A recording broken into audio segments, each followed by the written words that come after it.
കേരള ശാസ്ത്ര സാഹിത്യ പരിഷത്തിന് 50 വയസ്സ് തികയുകയാണ്. സുവർണ ജൂബിലി പരിപാടികളിൽ പ്രധാനപ്പെട്ട ഒന്നാണ് നവകേരളോത്സവം. ഇതിൻ്റെ ഭാഗമായി കേരളത്തിൽ 10 വ്യത്യസ്ത വിഷയങ്ങളിലുള്ള വീട്ടുമുറ്റ ക്ലാസുകൾ നടക്കുകയാണ്. അതിലൊന്നായ കാലാവസ്ഥാ മാറ്റവും ലോകത്തിൻ്റെ ഭാവിയും എന്ന വിഷയത്തെ ആസ്പദമാക്കിയുള്ള ക്ലാസ്സാണ് ഇത്. ക്ലാസ് നയിക്കുന്നത് കേരള ശാസ്ത്ര സാഹിത്യ പരിഷത്ത് സംസ്ഥാന നിർവാഹക സമിതി അംഗവും പരിസ്ഥിതി പ്രവർത്തകനുമായ ശ്രീ ജോജി കൂട്ടുമേൽ ആണ്.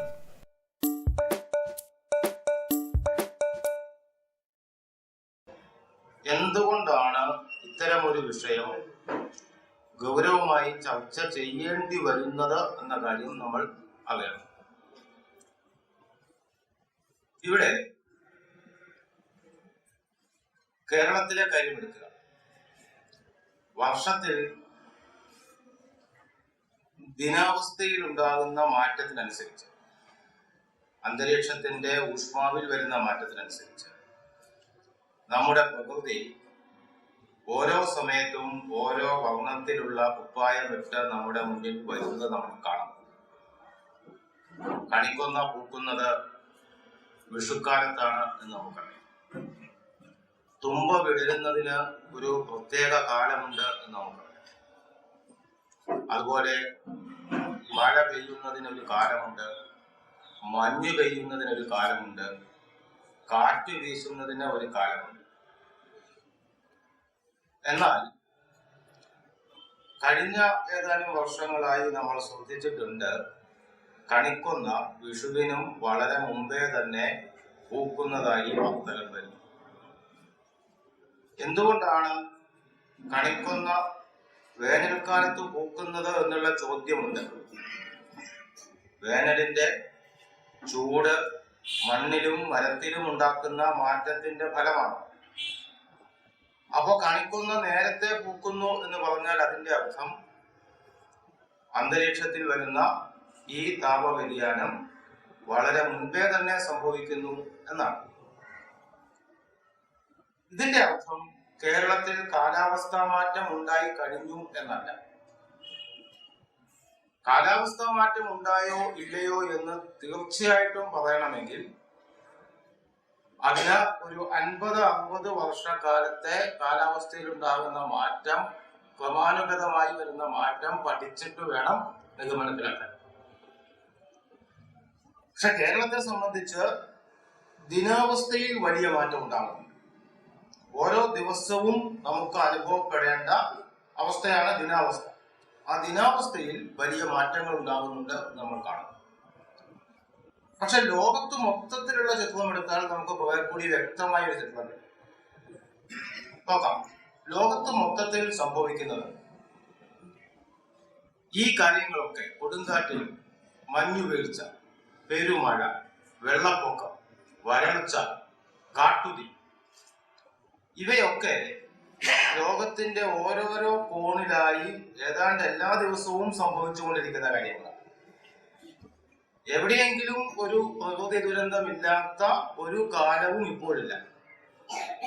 ഒരു ദിവസം ഒരു രാജ്യത്ത് കൊടുങ്കാറ്റിന്റെ വാർത്ത കേട്ടാൽ അടുത്ത ആഴ്ചയിൽ മറ്റൊരു സ്ഥലത്ത് മറ്റൊരു പ്രകൃതി ദുരന്തത്തിന്റെ വാർത്തയാണ് നമ്മൾ കേൾക്കുന്നത്.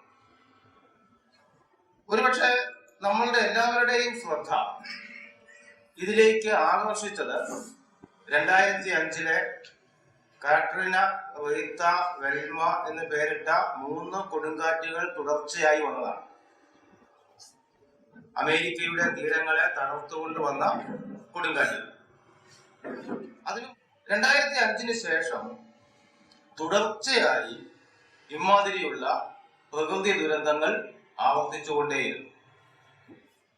2008 ബർമയിലുണ്ടായ ഒരു കൊടുങ്കാറ്റിൽ മാത്രം 43,000 ആളുകൾ മരിച്ചു എന്നാണ്. അതേ കാലത്ത് ഓസ്ട്രേലിയയിൽ വരൾച്ചയാണ് അനുഭവപ്പെട്ടത്. അത് 2009-ലും 2010-ലും ഇങ്ങനെ വന്നിട്ടുള്ള ഇത്തരം പ്രകൃതി ദുരന്തങ്ങളുടെ പട്ടിക നമുക്ക് ലഭ്യമാണ്. ഞാൻ അതിന്റെ വാർത്താ വിശദാംശങ്ങളിലേക്ക് പോകുന്നില്ല, നമ്മൾ ദൈനംദിന വാർത്തകളിൽ അത് വായിക്കുന്നതാണ്. എന്തുകൊണ്ടാണ് ഇങ്ങനെ സംഭവിക്കുന്നത്? ഇതാണ് നമ്മുടെ മുന്നിലുള്ള ചോദ്യം. കാലാവസ്ഥാ ശാസ്ത്രജ്ഞന്മാർ പറയുന്നത് അന്തരീക്ഷ താപം, ശരാശരി ഭൂമിയുടെ അന്തരീക്ഷ താപം കൂടിക്കൊണ്ടിരിക്കുന്നു. ഭൂമിയുടെ അന്തരീക്ഷ താപം എന്ന് പറയുമ്പോൾ നമ്മൾ മനസ്സിലാക്കേണ്ട സംഗതി, ലിബിയയിലെ എൽ അസീസിയ എന്ന സ്ഥലത്ത് 58 ഡിഗ്രി സെൽഷ്യസ് വരെ സാധാരണ ഊഷ്മാവ് അനുഭവപ്പെടുന്നുണ്ട്. അന്റാർട്ടിക്കയിൽ 0-ത്തേക്കാൾ 50 ഡിഗ്രി സെൽഷ്യസ് താഴ്ന്ന അന്തരീക്ഷ ഊഷ്മാവും അനുഭവപ്പെടുന്നുണ്ട്. എന്ന് പറഞ്ഞാൽ വ്യത്യസ്ത താപ മേഖലകളുണ്ട് ഭൂമിക്ക് എന്നാണ്, ഭൂമിയുടെ അന്തരീക്ഷത്തിൽ എന്നാണ്.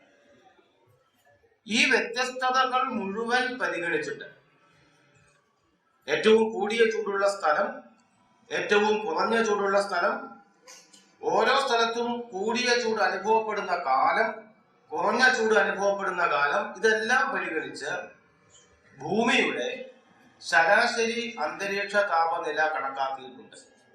അത് 14 ഡിഗ്രി സെൽഷ്യസിന് അടുത്താണ്. കഴിഞ്ഞ 150 വർഷം കൊണ്ട്, കഴിഞ്ഞ 150 വർഷം എന്ന് പറഞ്ഞാൽ ലോകത്ത് വ്യവസായ വിപ്ലവം ആരംഭിച്ചതിന് ശേഷം ഭൂമിയുടെ അന്തരീക്ഷ താപനിലയിൽ വന്ന വ്യത്യാസം, വർധനവ് 1.5 ഡിഗ്രി സെൽഷ്യസ് മാത്രമാണ്. ഈ ശരാശരി താപനിലയിൽ വന്ന വർധനവ്. അതിനും ഒരു 1000 കൊല്ലം മുമ്പ് ഒരുപക്ഷെ ആ ഊഷ്മാവിൽ നേരിയ വർധനവ് പോലും ഉണ്ടായിട്ടില്ല. അത് സ്ഥിരമായിരുന്നു എന്ന് വേണമെങ്കിൽ പറയാം. കഴിഞ്ഞ ഒരു നൂറ്റാണ്ട് കൊണ്ട് 1.5 ഡിഗ്രി സെൽഷ്യസ് ഉയർന്ന താപനില, അതിനും 1000 കൊല്ലം മുമ്പ് ഒട്ടും തന്നെ മാറാതെ സ്ഥിരമായിരുന്ന താപനില അടുത്ത ഒരു നൂറ്റാണ്ട് കൊണ്ട് 4.5 വരെ കൂടാനിടയുണ്ട്. ഇത് വളരെ ഗുരുതരമായിട്ടുള്ള ഒരു മാറ്റമാണ്. എന്തുകൊണ്ടാണ് ഇങ്ങനെ ചൂട് കൂടുന്നത്? ഗ്രീൻ ഹൗസ് ഇഫക്റ്റ് എന്ന് വിളിക്കുന്ന ഒരു പ്രതിഭാസം സംഭവിച്ചുകൊണ്ടിരിക്കുന്നു. മലയാളത്തിൽ ഹരിത ഗൃഹ പ്രഭാവം എന്ന് വിളിക്കുന്നു. എന്താണത് എന്ന് ഏറ്റവും ചുരുക്കി ഇങ്ങനെ പറയാം. ഭൂമിയിലേക്ക് ചൂട് എത്തിച്ചേരുന്നത് സൂര്യന്റെ കിരണങ്ങളിൽ നിന്നുമാണ്. സൂര്യന്റെ കിരണങ്ങൾ പല തരത്തിലുണ്ട്, പല ആവൃത്തിയിലുള്ള കിരണങ്ങളുണ്ട്. നമുക്ക് വെളിച്ചം തരുന്ന കിരണങ്ങളുണ്ട്, ചൂട് തരുന്ന കിരണങ്ങളുണ്ട്. രണ്ടും രണ്ടാണ്.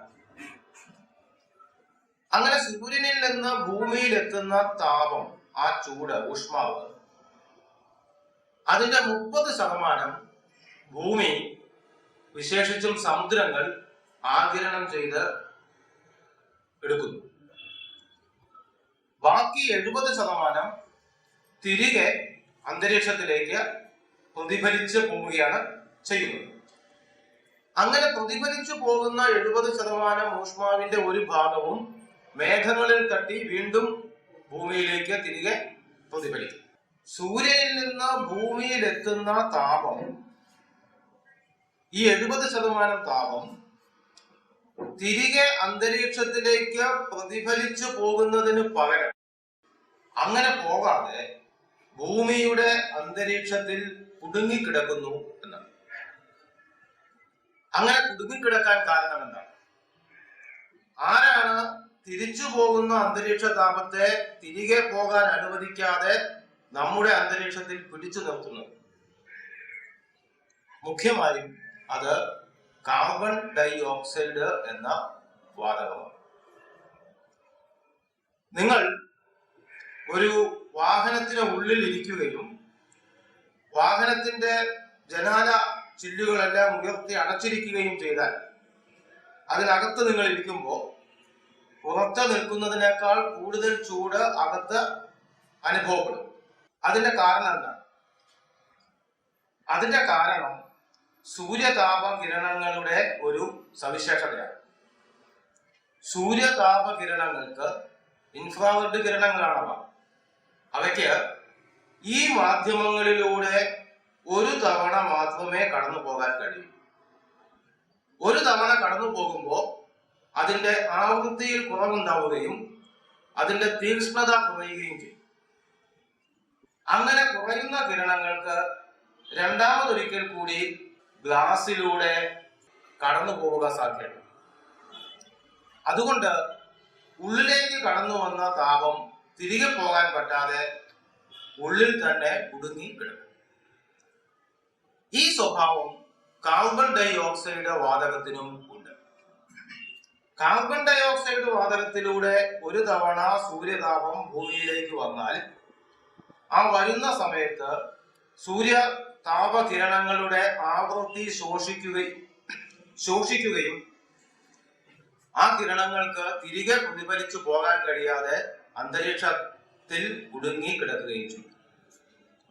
അങ്ങനെ കുടുങ്ങുന്തോറും ഭൂമിയുടെ അന്തരീക്ഷത്തിന്റെ ഊഷ്മാവ് കൂടിക്കൂടി വരും. കാർബൺ ഡൈ ഓക്സൈഡിന്റെ അളവ് കൂടുന്നതിന്റെ അളവ് എങ്ങനെയാണ്, നിരക്ക് എങ്ങനെയാണ്? കാർബൺ ഡൈ ഓക്സൈഡിന്റെ അളവ് പറയുന്നത് ppm എന്ന യൂണിറ്റിലാണ്. ppm എന്ന് പറഞ്ഞാൽ പാർട്സ് പെർ മില്യൺ എന്നാണ്. 10 ലക്ഷം യൂണിറ്റ് അന്തരീക്ഷ വായു എടുത്താൽ അതിൽ 280 യൂണിറ്റ് കാർബൺ ഡൈ ഓക്സൈഡ് ആയിരുന്നു 1850. 1900 അത് 300 ppm ആയി കൂടി. 1957 ആയപ്പോ 315 ppm ആയി കൂടി. 2001 367 ppm ആയി കൂടുന്നു. 2004 379 ppm ആയി കൂടുന്നു. ഇപ്പോ 390 ppm ആണ് അന്തരീക്ഷത്തിലെ കാർബൺ ഡൈ ഓക്സൈഡിന്റെ അളവ് കണക്കാക്കിയിട്ടുള്ളത്. എവിടെ വരെ പോകാം ഇങ്ങനെ കൂടിയാൽ?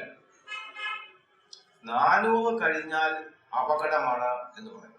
അതുകൊണ്ട് അന്തരീക്ഷത്തിലെ കാർബൺ ഡൈ ഓക്സൈഡിന്റെ അളവ് 350 ppm ഒതുക്കി അവിടെ അതിൽ നിർത്താനുള്ള ശ്രമങ്ങളാണ് ഇപ്പോ ശാസ്ത്രലോകം ചെയ്തുകൊണ്ടിരിക്കുന്നത്. കാർബൺ ഡൈ ഓക്സൈഡ് മാത്രമല്ല ഈ ഗണത്തിൽ പെടുത്താവുന്ന വാതകങ്ങൾ, ഇത് നമ്മൾ അറിയണം. മീഥെയിൻ അത്തരത്തിലുള്ള ഒരു വാതകമാണ്. നിങ്ങൾക്കറിയാം, ജൈവ വസ്തുക്കൾ ഓക്സിജന്റെ സാന്നിധ്യം ഇല്ലാതെ ജീർണിക്കുന്ന അവസരത്തിലാണ് മീഥെയിൻ ഉൽപ്പാദിപ്പിക്കപ്പെടുന്നത്. CFCകൾ എന്ന് നമ്മൾ ചുരുക്കി വിളിക്കുന്ന ക്ലോറോ ഫ്ലൂറോ കാർബണുകൾ, അത് നമ്മുടെ റെഫ്രിജറേറ്ററുകളിലും എയർ കണ്ടീഷണറിലും മറ്റുമൊക്കെ ഉപയോഗിക്കുന്ന വാതകങ്ങളാണ്. മേലെ ഓസോൺ ഉണ്ട്, നമുക്കറിയാം. ഓസോൺ പാളിയുണ്ട്. അതല്ല, നമ്മുടെ ഭൗമ ഉപരിതലത്തിൽ കാണപ്പെടുന്ന ഓസോൺ ഇതുപോലെ ഒരു ഹരിതഗൃഹ പ്രഭാവം ഉണ്ടാക്കുന്ന വാതകമാണ്. നീരാവി ഹരിതഗൃഹ പ്രഭാവം ഉണ്ടാക്കുന്ന വാതകമാണ്. നൈട്രസ് ഓക്സൈഡ് ഹരിതഗൃഹ പ്രഭാവം ഉണ്ടാക്കുന്ന വാതകം. ഇതിൽ ഭൗമ ഓസോൺ വളരെ കുറച്ചേ ഉള്ളൂ. സ്വാഭാവിക പ്രകൃതിയിൽ ഓസോൺ വളരെ ഉയർന്ന തലത്തിൽ മാത്രം കാണപ്പെടുന്ന ഒന്നാണ്. നൈട്രസ് ഓക്സൈഡും വളരെ കുറച്ചേ ഉള്ളൂ. അത് കാർഷിക രാസമാലിന്യത്തിൽ നിന്നുമൊക്കെ ഉൽപ്പാദിപ്പിക്കപ്പെട്ടു വരുന്ന ഒരു വാതകമാണ്. നീരാവിയുടെ കാര്യത്തിൽ നമുക്ക് ഒന്നും ചെയ്യാനാവില്ല. അന്തരീക്ഷത്തിലെ നീരാവിയുടെ അളവ് മിക്കവാറും തുല്യമാണ്. അത് കൂട്ടാനോ കുറയ്ക്കാനോ നാം വിചാരിച്ചാൽ സാധ്യമല്ല. അത് കൂടിയാൽ മഴയായി പെയ്തുകൊള്ളും. എന്നാൽ കാർബൺ ഡൈ ഓക്സൈഡിന്റെ അളവ് കൂടുന്നത് ഭൂമിയിലെ മനുഷ്യ ഇടപെടൽ മൂലമാണ്. മീഥൈനും അങ്ങനെ തന്നെ. പക്ഷെ മീഥൈനേക്കാൾ ഹരിതഗൃഹ പ്രഭാവം വളരെ കൂടുതൽ പ്രകടിപ്പിക്കുന്ന ഒന്നാണ് കാർബൺ ഡൈ ഓക്സൈഡ് എന്നുള്ളത് കൊണ്ട് ഇതിൽ നിർണായകമാം വിധം അപകടം ഉണ്ടാക്കുന്ന വാതകം കാർബൺ ഡൈ ഓക്സൈഡ് ആണ് എന്ന് തീരുമാനിക്കാതെ വയ്യ. കാർബൺ ഡൈ ഓക്സൈഡിന്റെ അളവിൽ വന്നിട്ടുള്ള വർധനമൊക്കെയാണ് ചിത്രത്തിൽ കാണിച്ചിട്ടുള്ളത്. ചോദ്യം ഇതാണ്: എന്തുകൊണ്ട് കാർബൺ ഡൈ ഓക്സൈഡിന്റെ അളവ് കൂടുന്നു അന്തരീക്ഷത്തിൽ? അങ്ങനെ കൂടാൻ പാടുള്ളതല്ല. എല്ലാ ജീവജാലങ്ങളും ശ്വസിക്കുമ്പോൾ ഓക്സിജൻ ഉള്ളിലേക്ക് സ്വീകരിക്കുകയും ഉച്ഛ്വസിക്കുമ്പോൾ കാർബൺ ഡൈ ഓക്സൈഡ് പുറത്തേക്ക് വിടുകയും ചെയ്യുന്നുണ്ട് എന്ന് നമുക്കറിയാം. അതേസമയം എല്ലാ സസ്യങ്ങളും പ്രകാശ സംശ്ലേഷണത്തിന് കാർബൺ ഡൈ ഓക്സൈഡ് സ്വീകരിക്കുകയും ഓക്സിജനെ പുറത്തേക്ക് വിടുകയും ചെയ്യുന്നുണ്ട്. അങ്ങനെ അന്തരീക്ഷത്തിലെ കാർബൺ ഡൈ ഓക്സൈഡിന്റെ അളവ് തുല്യമായി നിർത്താനുള്ള ഒരു പ്രവണത പ്രകൃതിക്ക് സ്വാഭാവികമായി ഉണ്ട്. ആ സ്വാഭാവിക പ്രകൃതിയെ മറികടന്നുകൊണ്ടാണ് ഭൂമിയിൽ അന്തരീക്ഷത്തിൽ കാർബൺ ഡൈ ഓക്സൈഡിന്റെ അളവ് കൂടുന്നത്. എന്തുകൊണ്ട് കൂടുന്നു? ചിത്രത്തിൽ കാർബൺ കത്തിക്കൊണ്ടിരിക്കുകയാണ്. കാർബൺ എന്നുള്ളത് വിവിധ ഇന്ധനങ്ങളിൽ അടങ്ങിയിട്ടുള്ള പ്രധാന ഘടകമാണ്. കൽക്കരിയിൽ കാർബൺ ആണ്. പെട്രോളിയം ഉൽപ്പന്നങ്ങളിലെല്ലാം കാർബൺ ഉണ്ട്. നമ്മൾ അടുപ്പിൽ കത്തിക്കുന്ന വിറകിലും കാർബൺ ആണ് മുഖ്യമായ ഘടകം. കാർബൺ കത്തുമ്പോൾ ഉണ്ടാകുന്ന വാതകമാണ് കാർബൺ ഡൈ ഓക്സൈഡ്. ഏതാണ്ട് വ്യവസായ വിപ്ലവം ശക്തിപ്പെടുന്ന കാലം മുതൽ വ്യാവസായിക ആവശ്യങ്ങൾക്ക് വേണ്ടി കത്തുന്ന കൽക്കരിയുടെ അളവ് കൂടി. അത് ഓരോ ദശകത്തിലും കൂടിക്കൂടി വന്നു. 1850 മുതൽ 1950 വരെ 100 കൊല്ലം കൊണ്ട് ലോകത്ത് മൊത്തത്തിൽ കത്തിച്ച അത്രയും കാർബൺ പിന്നീടുള്ള ഓരോ ദശകത്തിലും കത്താൻ തുടങ്ങി. അത് കൽക്കരിയായിട്ടാവാം, പെട്രോളിയം ആയിട്ടാവാം. 1980 മുതൽ കഴിഞ്ഞ 30 കൊല്ലമായി 500 കോടി ടൺ കാർബൺ ഓരോ വർഷവും കത്തുന്നു. എന്താണ് അതിന്റെ കാരണം? വ്യവസായങ്ങളുടെ പെരുപ്പം ഒരു കാരണമാണ്, വളരെ പ്രധാനപ്പെട്ട ഒരു കാരണമാണ്. ചിത്രത്തിൽ കാണുന്നത് മറ്റൊരു കാരണമാണ്. ഓരോ ദിവസവും മോട്ടോർ വാഹനങ്ങളുടെ എണ്ണം നമുക്ക് സങ്കല്പിക്കാൻ കഴിയാത്ത അത്ര വേഗത്തിൽ പെരുകിക്കൊണ്ടിരിക്കും.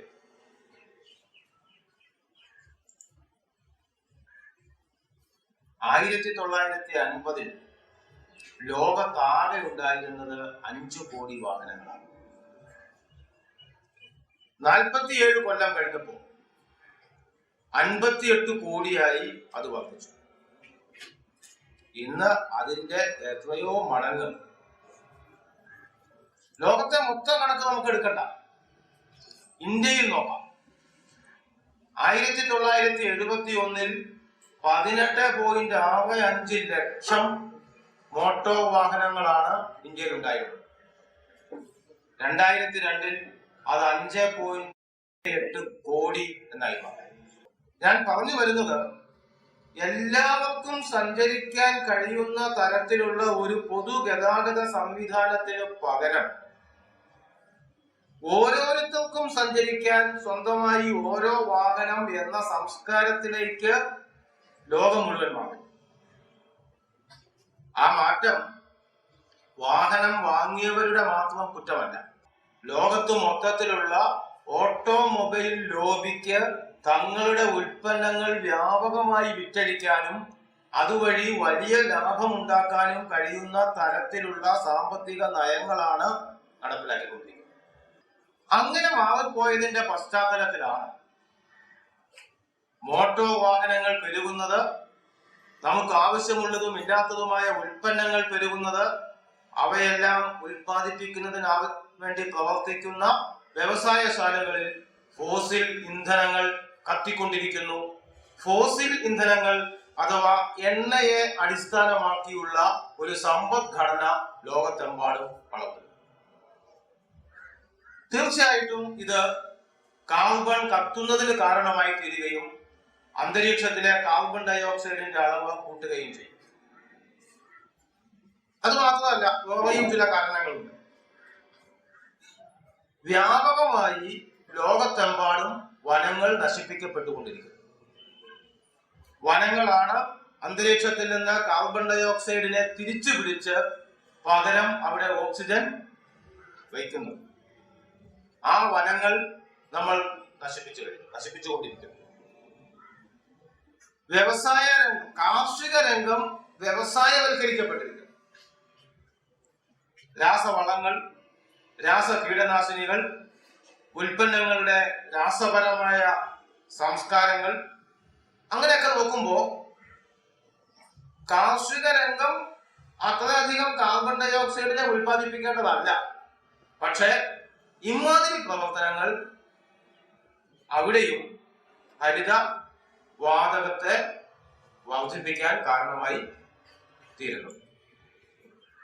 മുമ്പേ പറഞ്ഞ പോലെ കാർബൺ ഡൈ ഓക്സൈഡ് മാത്രമല്ല, മീഥൈനും അപകടകാരിയായ ഒരു വാതകം തന്നെയാണ്. കാർബൺ ഡൈ ഓക്സൈഡിന്റെ അത്രയും തീക്ഷ്ണമായ അപകടം അത് ഉണ്ടാക്കുന്നില്ല എന്ന് മാത്രമേ. 1850 ശേഷം മീഥൈനിന്റെ അന്തരീക്ഷത്തിലെ അളവ് 150% വർദ്ധിച്ചു. എവിടെയാ മീഥൈൻ ഉണ്ടാകുന്നത്?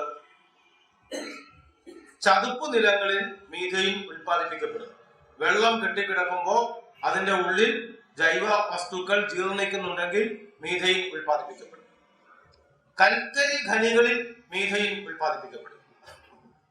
നമ്മൾ കന്നുകാലികളെ വളർത്തുമ്പോൾ അവയുടെ ചാണകത്തിൽ നിന്ന് മീഥൈൻ ഉൽപ്പാദിപ്പിക്കപ്പെടുന്നുണ്ട്. നമ്മുടെ കുട്ടനാട്ടിലെയും മറ്റും വലിയ പാടശേഖരങ്ങൾ കൊയ്ത്തു കഴിഞ്ഞാൽ വെള്ളം കയറ്റിയിടുമ്പോൾ കൊയ്ത്തു കഴിഞ്ഞാൽ ബാക്കി അവശേഷിക്കുന്ന കറ്റയുടെ കുറ്റികൾ അതിന്റെ അടിയിൽ ജീർണിക്കുമ്പോൾ അവിടെ നിന്ന് മീഥൈൻ വാതകം ഉൽപ്പാദിപ്പിക്കപ്പെടുന്നു. ഇങ്ങനെ മീഥൈനിന്റെ അളവും കൂടുന്നു. ഈ കാരണങ്ങൾ കൊണ്ട് ഭൂമിയുടെ അന്തരീക്ഷ താപനില കൂടിക്കൊണ്ടിരിക്കുകയാണ് എന്നുള്ളതാണ് ഞാൻ ആദ്യം പറഞ്ഞ ഭാഗം. അങ്ങനെ ചൂട് കൂടിയാൽ എന്തു പറ്റും? ചൂട് കൂടിയാൽ ചൂട് കൂടുതലായി അനുഭവപ്പെടും എന്ന് മാത്രമേ നമുക്ക് തോന്നുകയുള്ളൂ. പക്ഷേ ആഗോളതാപനം അങ്ങനെ ലളിതമായ ഒരു യുക്തിക്കനുസരിച്ച് പ്രവർത്തിക്കുന്ന ഒന്നല്ല. ചൂട് കൂടിയാൽ ചിലപ്പോ വലിയ തണുപ്പ് അനുഭവപ്പെടും. ചൂട് കൂടിയാൽ ചിലപ്പോ കാറ്റുണ്ടാകും, ചിലപ്പോ മഞ്ഞുവീഴ്ചയായിരിക്കും. ഒരു ഉദാഹരണം പറയാം.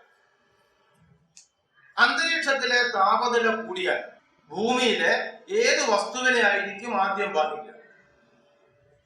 തീർച്ചയായിട്ടും അത് പർവ്വത ശിഖരങ്ങളിലെയും ധ്രുവ പ്രദേശങ്ങളിലെയും മഞ്ഞ് തൊപ്പികളെയാണ്, മഞ്ഞ് പാളികളെയാണ് ബാധിക്കുക. അവ ഉരുകാനുണ്ടാകും. അവ ഉരുകി തണുത്ത വെള്ളം താഴേക്ക് ഒഴുകും. ഹിമാലയത്തിന്റെ മുകളിലെ മഞ്ഞാണ് ഉരുകുന്നതെങ്കിൽ ഗംഗയിൽ വെള്ളപ്പൊക്കമുണ്ടാവും. നിങ്ങൾ ഗൾഫ് സ്ട്രീമിനെ കുറിച്ച് പഠിച്ചിട്ടുണ്ട്, വായിച്ചിട്ടുണ്ട്. അത് ഒരു ചൂട് നീരൊഴുക്കാണ്. അറ്റ്ലാന്റിക് സമുദ്രത്തിലൂടെയുള്ള ചൂട് നീരൊഴുക്കാണ്. അത് കടലിലൂടെ ഒഴുകുന്ന ഒരു മഹാനദിയാണ്. ആമസോൺ നദിയിൽ ഒഴുകുന്നതിനേക്കാൾ കൂടുതൽ വെള്ളം, ചൂട് പിടിച്ച വെള്ളം കടലിലൂടെ ഒഴുകിപ്പോകും. കടലിൽ കൂടി ഒഴുകുന്ന ഒരു നദിയെ സങ്കല്പിക്കും. ഗൾഫ് സ്ട്രീം ഇങ്ങനെ ചൂടായി ഒഴുകുന്നത് കൊണ്ട് അതിനു മുകളിലുള്ള അന്തരീക്ഷ വായു, അറ്റ്ലാന്റിക് സമുദ്രത്തിന് മുകളിലുള്ള അന്തരീക്ഷ വായു ചൂട് പിടിച്ചിരിക്കും. ആ ചൂട് പിടിച്ച അന്തരീക്ഷ വായു കരയിലേക്ക് വീശും. ഏത് രാജ്യത്തേക്കാണ് വരിക? യൂറോപ്യൻ രാജ്യങ്ങളിലേക്കാണ് വരിക.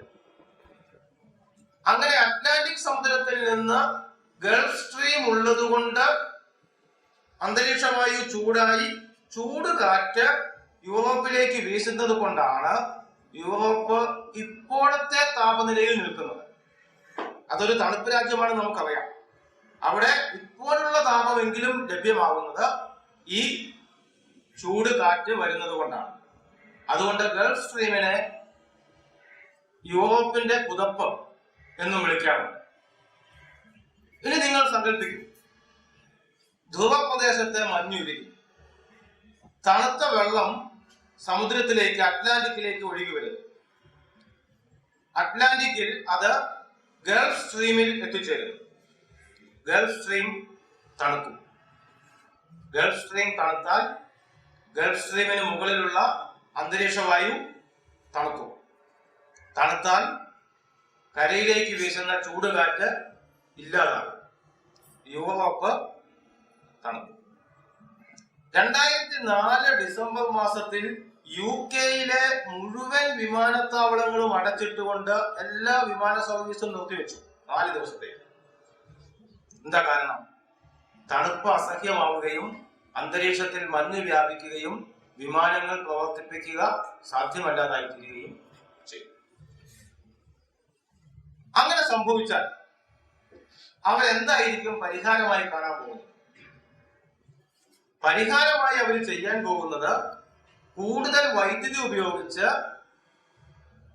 ഇലക്ട്രിക് ഹീറ്റർ പ്രവർത്തിപ്പിച്ച് അവരുടെ മുറികൾക്കുള്ളിൽ താപനില വർദ്ധിപ്പിക്കും. അതിന് അവർ കൂടുതൽ വൈദ്യുതി ഉപയോഗിക്കും. അവരെങ്ങനെ വൈദ്യുതി ഉൽപ്പാദിപ്പിക്കുക?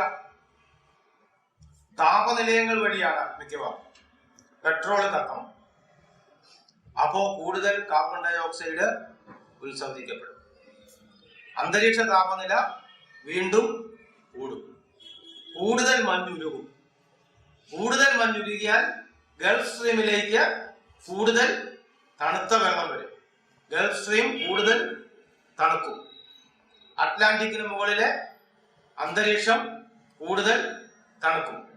യൂറോപ്പിന് കിട്ടിക്കൊണ്ടിരിക്കുന്ന ചൂട് വീണ്ടും കുറയും. അപ്പോ അവരെന്ത് ചെയ്യും? വീണ്ടും പെട്രോൾ കത്തിച്ച് കൂടുതൽ വൈദ്യുതി ഉത്പാദിപ്പിക്കും.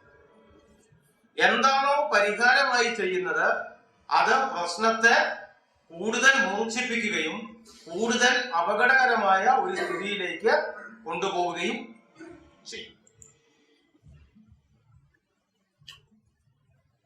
ഇന്ത്യയിൽ ഗംഗോത്രി നമുക്കറിയാം, ഹിമാലയത്തിലെ പുണ്യസ്ഥലമാണ്.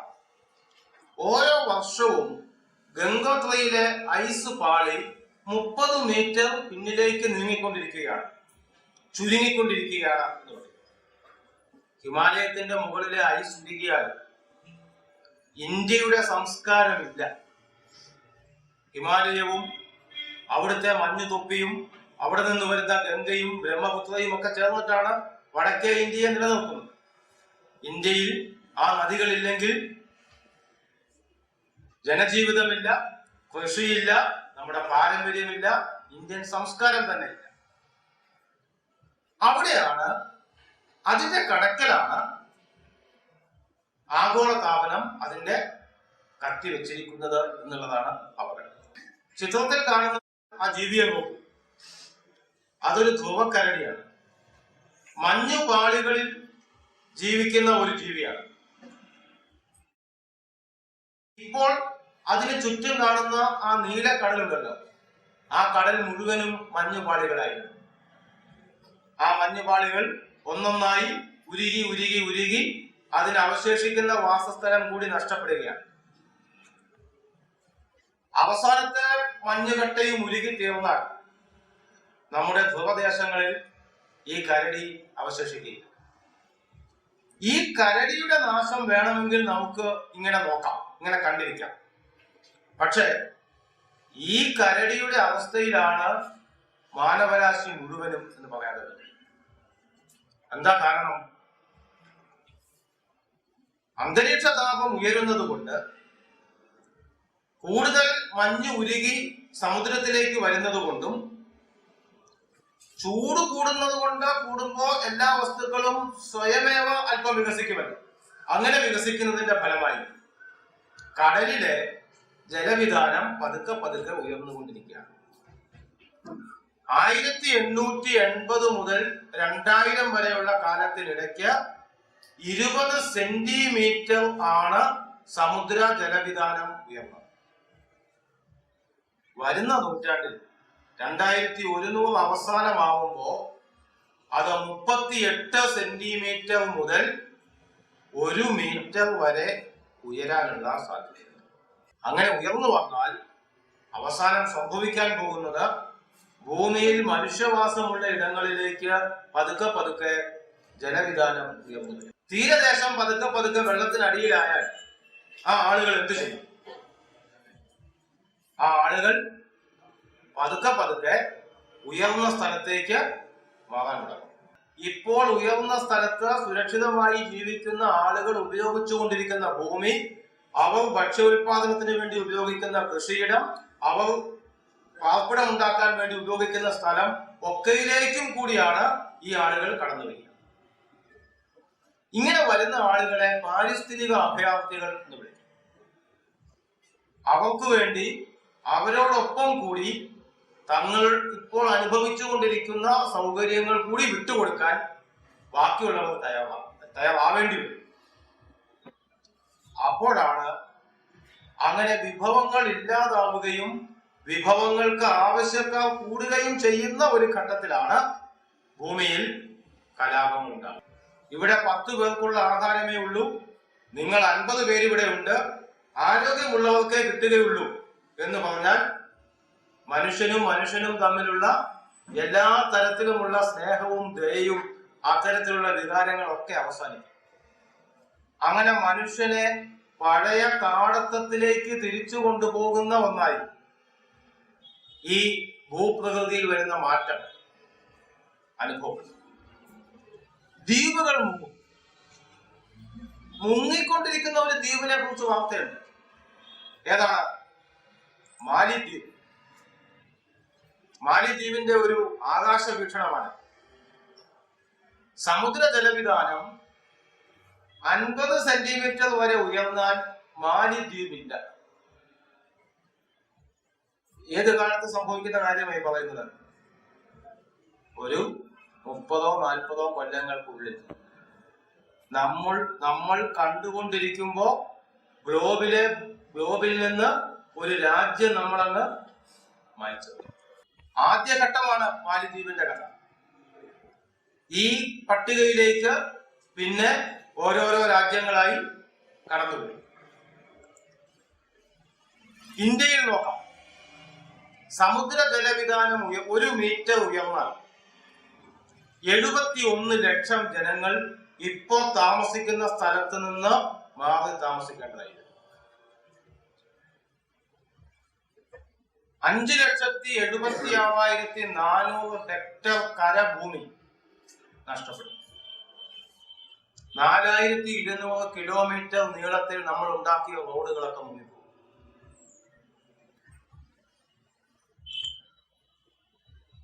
അങ്ങനെയാണ് ലോകത്ത് മൊത്തത്തിൽ 2050 ആകുമ്പോ 100 കോടി പാരിസ്ഥിതിക അഭയാർത്ഥികൾ ഉണ്ടാവും എന്ന് പറയുന്നത്. ഇന്ന് ലോകത്തിലെ ആകെ ജനസംഖ്യ 700 കോടിയാണ്. ഏകദേശം 1/7 ജനങ്ങൾ 2050 ആകുമ്പോൾ, 2050 ഒരുപാട് കാലമൊന്നും ഇല്ലായിരുന്നു വരാൻ, 100 കോടി പേർ പാരിസ്ഥിതിക അഭയാർത്ഥികളായി സ്വന്തം വീട്ടിൽ താമസിക്കാൻ കഴിയാതെ നാടും വീടും ഉപേക്ഷിച്ച് മുഴുവൻ വസ്തുവകകളും ഉപേക്ഷിച്ച് മറ്റെവിടെയെങ്കിലും പോയി താമസിക്കേണ്ടി വരും.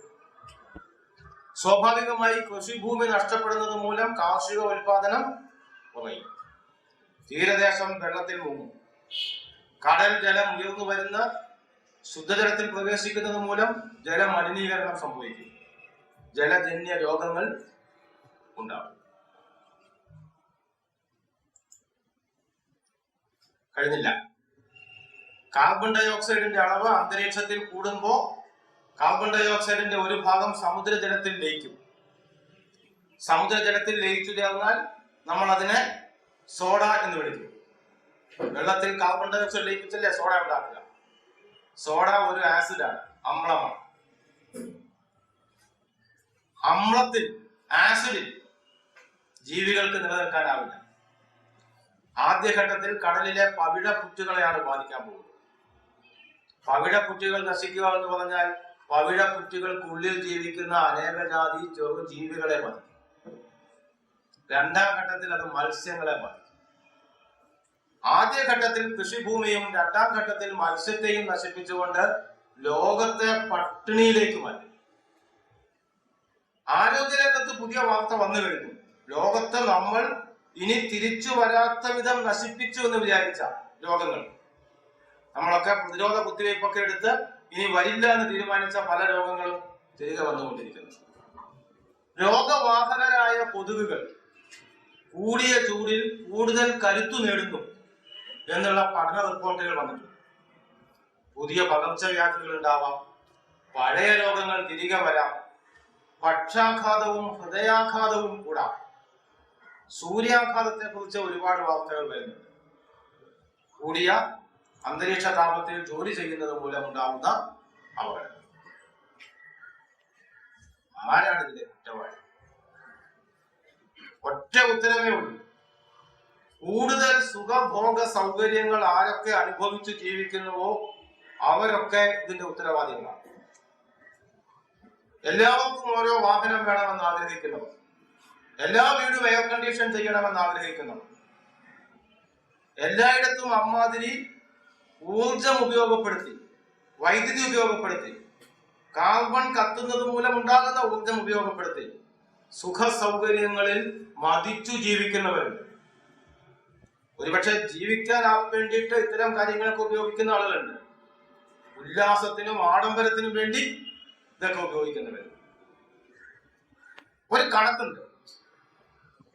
ഒരു അമേരിക്കക്കാരൻ, ശരാശരി ഒരു അമേരിക്കൻ പൗരൻ, ഒരു വർഷം അയാൾക്ക് ജീവിക്കാൻ വേണ്ടി 17.3 ടൺ കാർബൺ ഡയോക്സൈഡ് ഉത്സർജിക്കുന്നു. എന്നുവെച്ചാൽ അയാൾക്ക് ജീവിക്കണമെങ്കിൽ അത്രയും സുഖ സൗകര്യങ്ങൾ വേണം, അത്രയും ഊർജം വേണം. ചൈനക്കാരന്റെ കണക്കുണ്ട്.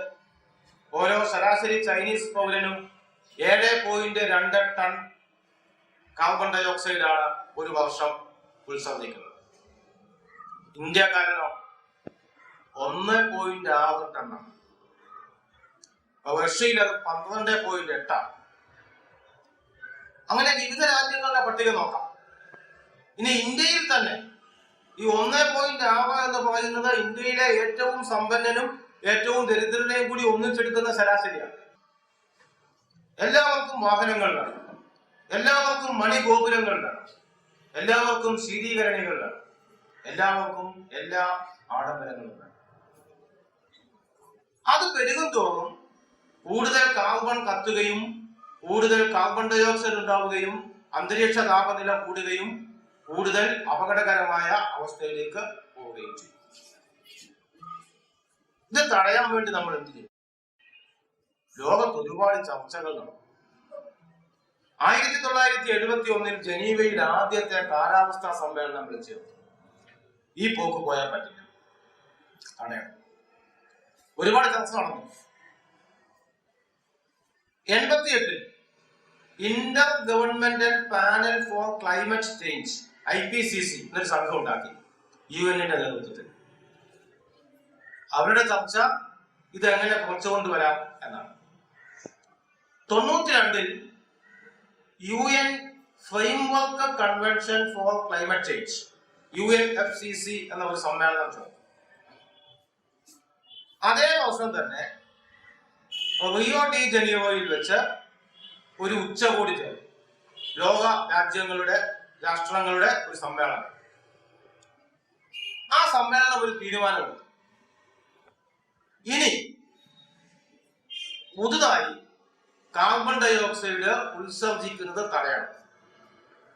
തടയണം എന്ന് മാത്രമല്ല, അത് കുറച്ചുകൊണ്ടുവരാനുള്ള ശ്രമം നടക്കണം. ആ ശ്രമത്തിന്റെ ഭാഗമായി 1997 ജപ്പാനിലെ ക്യോട്ടോ എന്ന സ്ഥലത്ത് ലോകരാജ്യങ്ങളുടെ നേതാക്കന്മാർ ചേർന്നിട്ട് ഒരു പ്രോട്ടോകോൾ ഉണ്ടാക്കി, ഒരു കരാർ ഉണ്ടാക്കി. ആ പ്രോട്ടോകോളിൽ പറഞ്ഞത് ലോകരാജ്യങ്ങൾ 1992 എത്രയാണോ കാർബൺ ഡയോക്സൈഡ് ഉത്സർജിച്ചിരുന്നത് ആ അളവിലേക്ക് താഴ്ത്തിക്കൊണ്ടുവരണം. അങ്ങനെ താഴ്ത്തിക്കൊണ്ടുവന്നാൽ അന്തരീക്ഷത്തിലെ കാർബൺ ഡയോക്സൈഡിന്റെ അളവ് 350 ppm ആക്കി നിലനിർത്താൻ പറ്റിയേക്കും. തീരുമാനമെടുത്തു. ആ തീരുമാനം പക്ഷെ നടപ്പിലാക്കപ്പെട്ടു. എന്തുകൊണ്ടാണ് നടപ്പിലാക്കാതിരുന്നത്? പറയാം. അതിനുശേഷം പിന്നെയും നടന്നു ചർച്ചകൾ. 2007 ബാലിയിൽ ചേർന്നു, 2009 കോപ്പൻഹേഗനിൽ ചേർന്നു, കഴിഞ്ഞ കൊല്ലം ദക്ഷിണാഫ്രിക്കയിലെ ഡർബനിൽ ചേർന്നു, ഇക്കൊല്ലം ദോഹയിൽ ചേർന്നു. ഇവിടെ എങ്ങും ഒരു തീരുമാനം ഉണ്ടായില്ല. ഈ കാർബൺ ഡയോക്സൈഡ് ഉത്സർജനം കുറച്ചുകൊണ്ടുവരുന്നത് എങ്ങനെയാണ് എന്നതിനെ കുറിച്ച് ഒരു തീരുമാനവും ഉണ്ടായില്ല. എന്താ തീരുമാനം ഉണ്ടാകാത്ത? ഒരു വലിയ തർക്കത്തിൽ കടന്നു നിന്നു. തെക്കൻ രാജ്യങ്ങളും വടക്കൻ രാജ്യങ്ങളും തമ്മിൽ. വടക്കൻ ഭൂഖണ്ഡത്തിലെ രാജ്യങ്ങൾ മിക്കവാറും സമ്പന്ന രാജ്യങ്ങളാണ്. തെക്കൻ അർദ്ധഗോളത്തിലെ രാജ്യങ്ങൾ പലതും ദരിദ്ര രാജ്യങ്ങളാണ്. കിഴക്കും പടിഞ്ഞാറും തമ്മിൽ തർക്കമുണ്ടായി. സമ്പന്നരും ദരിദ്രരും തമ്മിൽ തർക്കമുണ്ടായി. എന്താ? അമേരിക്കയുടെ പ്രസിഡന്റ് പ്രഖ്യാപിച്ചു, ഇപ്പോഴത്തെ പ്രസിഡന്റ് അല്ല, മുൻപത്തെ ജോർജ് ബുഷ്, ലോകത്തിന്റെ ഭാവിക്ക് വേണ്ടി അമേരിക്ക അതിന്റെ ജീവിതശൈലി മാറ്റാൻ ആഗ്രഹിക്കുന്നില്ല. ലോകത്ത് എന്ത് സംഭവിച്ചാലും അമേരിക്ക അതിന്റെ ജീവിതശൈലി മാറ്റാൻ പോകുന്നില്ല. അതുകൊണ്ട് അമേരിക്ക ക്യോട്ടോ പ്രോട്ടോകോളിൽ ഒപ്പുവെക്കാൻ പോകുന്നില്ല. തീർച്ചയായിട്ടും ഒരു രാജ്യം ആ നിലപാടെടുക്കുമ്പോൾ അതിന്റെ കൂടെ കൂടാൻ മറ്റു രാജ്യങ്ങളും ഉണ്ടാവും. ആ തർക്കം ശക്തമായി. അമേരിക്ക ഒരു വലിയ ആരോപണം മുന്നോട്ട് വെച്ചു. നമ്മൾ ആദ്യം പറഞ്ഞു, മീഥെയിൻ വാതകം ആഗോള താപനത്തിന് കാരണമാകുന്ന വാതകമാണ്. മീഥെയിൻ വാതകം എവിടെയാണ് ഉണ്ടാകുന്നത്? അത് വെള്ളം കെട്ടിക്കിടക്കുന്ന പാടങ്ങളിലും പശുവിന്റെ ചാണകത്തിലും ഉണ്ടാകും. അതുകൊണ്ട് ഏറ്റവും കൂടുതൽ പശുക്കളെ വളർത്തുന്ന രാജ്യം ഇന്ത്യയാണ്. അതുകൊണ്ട് ഇന്ത്യയും ഇതിന് ഉത്തരവാദിയാണ്. ഇന്ത്യയിൽ ആളുകൾ പശുവിനെ വളർത്തുന്നത് കഷ്ടിച്ച് കഴിഞ്ഞുകൂടി ജീവിച്ചു പോകാൻ വേണ്ടിയാണ്. അമേരിക്കയിൽ ആളുകൾ കാർബൺ ഡൈ ഓക്സൈഡ് ഉത്സർജനത്തിന് കാരണമാകുന്നത് അവരുടെ ആഡംബര ജീവിത ശൈലിക്ക് വേണ്ടി. ഇതിലേതാണ് മാറ്റേണ്ടതെന്ന ചോദ്യം. ഈ ചോദ്യമാണ് യഥാർത്ഥത്തിൽ ഇന്ത്യയിൽ നിന്ന് ഈ സമ്മേളനങ്ങൾക്ക് പോയ ആളുകൾ ചോദിക്കേണ്ടിയിരുന്നു. പക്ഷെ അവര് ചോദിച്ചത് വേറൊരു ചോദ്യമാണ്. അവര് പറഞ്ഞത് ഇന്ത്യയിലെ പശുക്കൾ ആരോഗ്യം കുറഞ്ഞ പശുക്കളാണ്. അമേരിക്കയിലാണ് ആധുനിക രീതിയിൽ ഉൽപ്പാദിപ്പിക്കപ്പെട്ട ആരോഗ്യമുള്ള വലിയ പശുക്കൾ. അതുകൊണ്ട് കൂടുതൽ ചാണകം ഇടുന്നത് അമേരിക്കയാണ്. ശരിക്കും അതല്ല അതിന്റെ രാഷ്ട്രീയം. അതിന് വാസ്തവമുണ്ട്. കണക്കെടുത്ത് നോക്കിയാൽ, ശുദ്ധമായ ഗണിതം എടുത്ത് നോക്കിയാൽ ഒരു വാസ്തവം ഉണ്ടാവാം. പക്ഷെ അവിടെ ഉന്നയിക്കപ്പെടേണ്ട ചോദ്യം, ഊർജം ഉൽപ്പാദിപ്പിക്കുന്നത് മനുഷ്യരാശിക്ക് ജീവിക്കാൻ വേണ്ടിയാണോ, നിലനിൽക്കാൻ വേണ്ടിയാണോ, അതോ ലോകത്തെ മുഴുവൻ നശിപ്പിക്കാൻ തക്കവണ്ണം ആഡംബരത്തോടെ സുഖലോലുപരായി ജീവിക്കാൻ വേണ്ടിയാണ്? ഈ ചോദ്യം അന്താരാഷ്ട്ര വേദികളിൽ ഒട്ടാകെ ആവർത്തിച്ചുകൊണ്ടിരുന്നു. 97 ക്യോട്ടോ പ്രോട്ടോകോൾ തീരുമാനിച്ചപ്പോ പറഞ്ഞിരുന്നത് ക്യോട്ടോ പ്രോട്ടോകോൾ 2012 ഡിസംബർ വരെയേ നിലനിൽക്കുകയുള്ളൂ എന്നാണ്. 2012 ഡിസംബർ ആയി. അടുത്ത ജൂണിൽ ഈ തീരുമാനം പോലുമില്ല. ഇങ്ങനെ കുറച്ചുകൊണ്ടുവരാൻ ശ്രമിക്കണമെന്നുള്ള തീരുമാനം പോലുമില്ല. പകരം എന്തു വേണമെന്ന് ആലോചിക്കാനാണ് മുമ്പേ പറഞ്ഞ സമ്മേളനങ്ങളൊക്കെ ചേർന്നത്. ഒടുവിൽ ഡിസംബർ 8-ാം തീയതി ദോഹയിൽ പിരിഞ്ഞത് തൽക്കാലം ക്യോട്ടോ പ്രോട്ടോകോൾ 2020 വരെ പ്രാബല്യത്തിൽ ഉണ്ടായിരിക്കുമെന്ന് പ്രഖ്യാപിക്കാം എന്ന് മാത്രമാണ്. 2015 ആവുമ്പോഴേക്കും പുതിയ ഒരു കരാർ ഉണ്ടാക്കാൻ ശ്രമിക്കാം. 97 ഉണ്ടായ ഒരു കരാർ 2012 വരെ നടപ്പാക്കാൻ പറ്റാത്ത ഒരു കരാർ 2020 വരെ ആയുസ് നീട്ടിക്കൊടുത്തുകൊണ്ട് ഈ പ്രശ്നത്തെ പരിഹരിക്കുക സാധ്യമല്ല. ഇത് ഒരു ആഗോള പ്രശ്നമാണ്, ഒരു ലോക പ്രശ്നമാണ്. ഒരുപക്ഷെ കേരളത്തിലാകെ 3.25 കോടി ജനങ്ങളെ ഉള്ളൂ. അവർ അവരുടെ എല്ലാ ഊർജ ഉപഭോഗവും കുറച്ചുകൊണ്ട് വന്നാലും ഈ പ്രശ്നത്തിന്റെ ഒരു ചെറിയ ഭാഗം പോലും പരിഹരിക്കപ്പെടുന്നില്ല.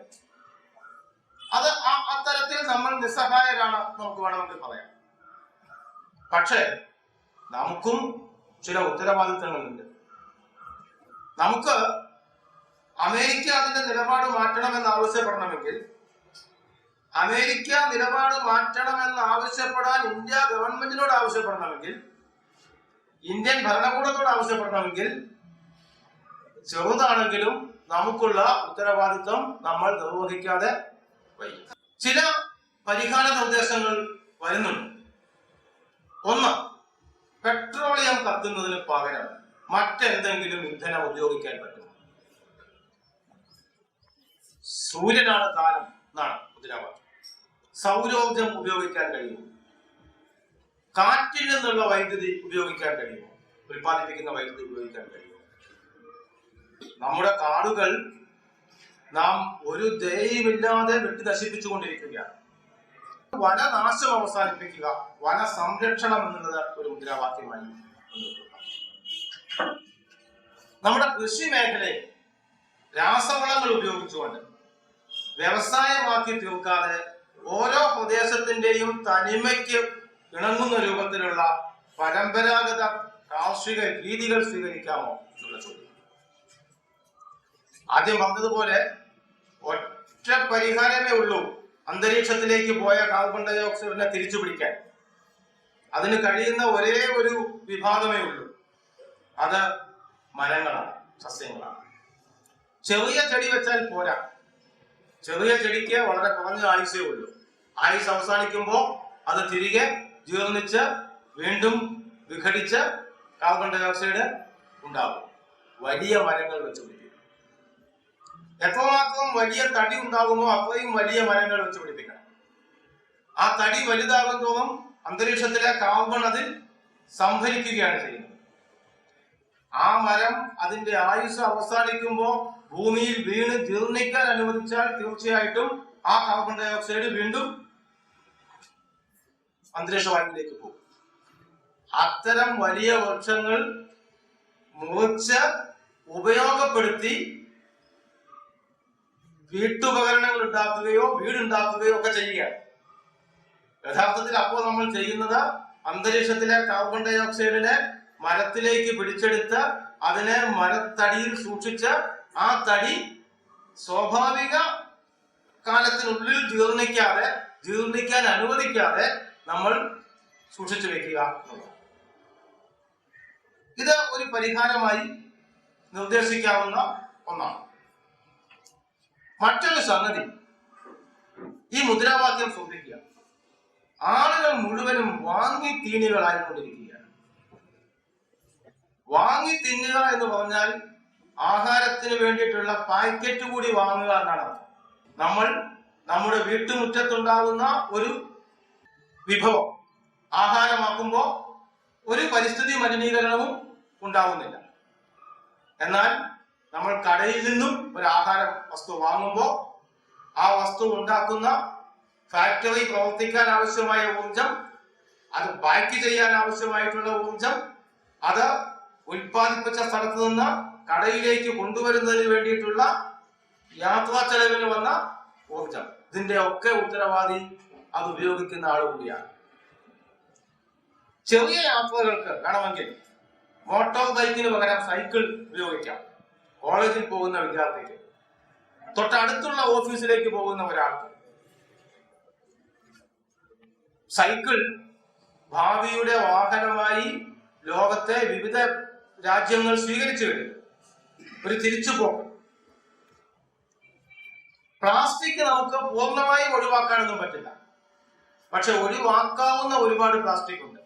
നിങ്ങൾ അനാവശ്യമായി ഒരു പ്ലാസ്റ്റിക് കാരി ബാഗ് വാങ്ങുമ്പോൾ പോലും ആഗോള താപനത്തിലേക്ക് നിങ്ങളുടെ സംഭാവന കൊടുക്കുകയാണ്. അങ്ങനെ ഒഴിവാക്കാവുന്ന കാര്യങ്ങളുണ്ടോ എന്ന് നോക്കണം. ഉൽപ്പന്നങ്ങളുടെ സാങ്കേതിക മേന്മ നോക്കണം. ദീർഘകാലം നിലനിൽക്കുന്നതാണോ? വീണ്ടും വീണ്ടും വീണ്ടും ഒരേ സാധനം വാങ്ങേണ്ടി വരുമോ? നമ്മൾ ഇലക്ട്രിക് ബൾബിന് പകരം CFL ഉപയോഗിക്കുന്നു. CFL-ൽ നിന്ന് നമ്മൾ LED-യിലേക്ക് മാറുന്നു. ഒക്കെ കൂടുതൽ ക്ഷമതയുള്ള ഉൽപ്പന്നങ്ങൾ ഉപയോഗിച്ചുകൊണ്ട് മറികടക്കാൻ ശ്രമിക്കുകയാണ്. ഒരു പരിസ്ഥിതി സൗഹൃദ ജീവിത ശൈലി സാധ്യമാണ് എന്ന് പരിശോധിക്കുകയാണ് മറ്റൊരു സംഭവം. ഇത് അവിടെയും ഇവിടെയുമായി കുറെ ആളുകൾ പറയുന്ന ഒരാശയമല്ല. ലോകമെങ്ങും ഈ ആശയത്തിന് വേണ്ടി നിരവധിയായ കൂട്ടായ്മകൾ നടക്കുന്നുണ്ട്. ലോകരാഷ്ട്രങ്ങളുടെ നേതാക്കന്മാർ വിവിധ കാലങ്ങളിൽ വിവിധ സ്ഥലങ്ങളിൽ സമ്മേളിക്കുമ്പോൾ അതിന് സമാന്തരമായി നിരവധി ജനകീയ കൂട്ടായ്മകൾ അവിടെ ചേരുന്നുണ്ട്. അതിൽ പരിസ്ഥിതി പ്രവർത്തകരുണ്ട്, ശാസ്ത്ര പ്രസ്ഥാനങ്ങളുണ്ട്, സന്നദ്ധ സംഘടനകളുണ്ട്, രാഷ്ട്രീയ പാർട്ടികൾ വന്നു തുടങ്ങിയിട്ടുണ്ട്. കഴിഞ്ഞില്ല. 100-ലധികം ദശലക്ഷം ബ്ലോഗുകൾ ഇന്റർനെറ്റിൽ, എന്നുവെച്ചാൽ അത്രയും ആളുകൾ ആഗോളതാപനത്തിനെതിരായ ആശയം പ്രചരിപ്പിക്കാൻ വേണ്ടി എഴുതിക്കൊണ്ടിരിക്കുന്നുണ്ട്. ഫേസ്ബുക്കിൽ 50 മില്യൺ ഉപയോക്താക്കൾ, 50 ദശലക്ഷം ഉപയോക്താക്കൾ ഈ ആവശ്യത്തിന് വേണ്ടി നിരന്തരം എഴുതിക്കൊണ്ടിരിക്കുന്നു. 55 ദശലക്ഷം ആളുകൾ ഓരോ വർഷവും യൂട്യൂബിലൂടെ ഈ ആശയം പ്രചരിപ്പിക്കാൻ വേണ്ടി ശ്രമിച്ചുകൊണ്ടിരിക്കുന്നു. ഞാൻ പറയുന്നത്, ലോകത്തിന്റെ വിവിധ രാജ്യങ്ങളിൽ നിന്ന് ഈ ആവശ്യം ഉന്നയിച്ചുകൊണ്ട് നിരവധി ആശയം ഉയർന്നു വരുന്നു. അവരെല്ലാം ചേരുമ്പോ ലോക ജനസംഖ്യയുടെ 25% 4 ആളുകൾ. ആ 4-1 ആളുകൾ മുന്നോട്ട് വയ്ക്കുന്ന മുദ്രാവാക്യം ഇതാണ്: കാർബൺ ഉത്സർജനം കുറയ്ക്കുക, ഭൂമിയെ രക്ഷിക്കുക. ഈ മുദ്രാവാക്യത്തെ അത് പ്രായോഗികമാക്കുന്നതിന് വേണ്ടിയുള്ള പ്രവർത്തന പരിപാടികളുമായി മുന്നോട്ട് പോവുക എന്നുള്ളതാണ് ഈ പശ്ചാത്തലത്തിൽ നമുക്ക് ചെയ്യാനുള്ളത് എന്ന് മാത്രമാണ് എനിക്കിവിടെ പറയാനുള്ളത്. നിർത്തുകയാണ്.